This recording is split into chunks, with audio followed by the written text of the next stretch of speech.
Hi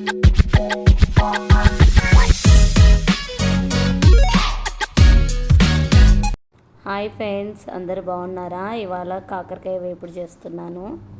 మీరు కూడా try చేసి ఎలా వచ్చిందో కామెంట్ ద్వారా నాకు చెప్పండి.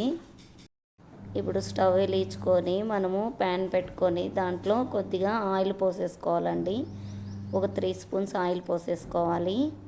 ఆయిల్ వేడెక్కిన తర్వాత పోపు గింజలు వేసుకోవాలి. తర్వాత ఒకటి ఎండుమిర్చి, ఉల్లిపాయలు, వెల్లుల్లిపాయలు 2 రెమ్మలు, అవి వేగిన తర్వాత మంచిగా గోల్డెన్ కలర్లో రావాలండి.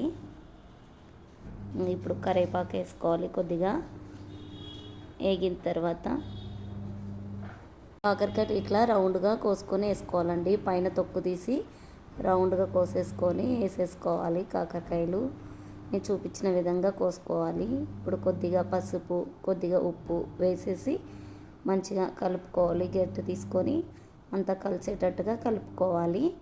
కలిపిన తర్వాత ఇప్పుడు ప్లేట్ పెట్టేసుకొని కొద్దిసేపు ఉంచిన తర్వాత మళ్ళీ తీసి మళ్ళీ కలుపుకోవాలి.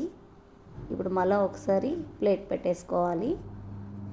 ఒక 5 నిమిషాల తర్వాత ఇప్పుడు మళ్ళీ ప్లేట్ తీసేసుకొని ఒకసారి అంతా కలుపుకుందాం. గరిటె తీసుకొని అంతా కలుపుకుందాం. ఇంకా కొంచెంసేపు వేగాలండి. మళ్ళీ మూత పెట్టేసుకొని 2 నిమిషాల తర్వాత తీసి మళ్ళీ ఒకసారి వేపేసుకోవాలి. ఇప్పుడు కాకరకాయలు వేయడానికి పౌడర్ రెడీ చేసుకుందామండి.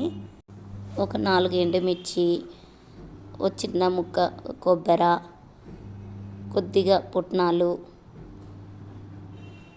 కొద్దిగా సాల్ట్ వేసేసి కొద్దిగా బెల్లం వేసేసుకొని మిక్సీ కొట్టుకోవాలి.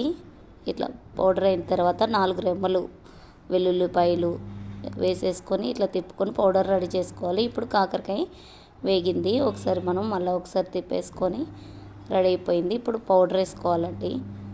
వేడి వేడి అన్నంలోకి పప్పు కాకరకాయ వేసుకొని తింటే చాలా బాగుంటుందండి. కొద్దిగా నెయ్యి వేసుకొని తింటే కమ్మగా ఉంటుంది. ఇట్లా కలర్ చేంజ్ అయిన తర్వాత ఇప్పుడు మనము ముందుగా మిక్సీ కొట్టుకున్న పౌడర్ వేసేసుకోవాలండి. ఒక 3 స్పూన్స్ వేసేసుకుంటే బాగుంటుంది.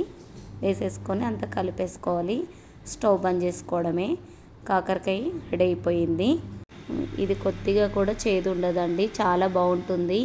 ఒకసారి ట్రై చేయండి. ఈ వీడియో కానీ మీకు నచ్చినట్టుంటే లైక్ చేయండి, కామెంట్ చేయండి, షేర్ చేయండి, సబ్స్క్రైబ్ చేసుకోండి.